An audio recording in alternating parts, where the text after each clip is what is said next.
Welcome to a Foxy Tech Tips tutorial on removing the account login password for your profile on PS4. If you find this video helpful, please consider subscribing to my channel and liking the video.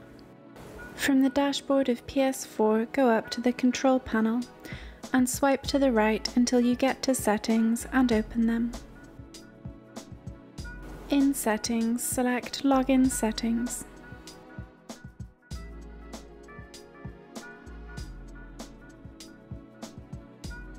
Go down and select Login Password Management.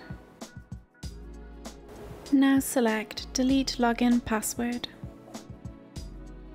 Enter your passcode to continue. Select OK to confirm it. That passcode will be deleted and your profile will automatically log in next time. And that draws an end to this tutorial. Please like the video if you found it helpful and subscribe to Foxy Tech Tips for more PlayStation tips and tricks.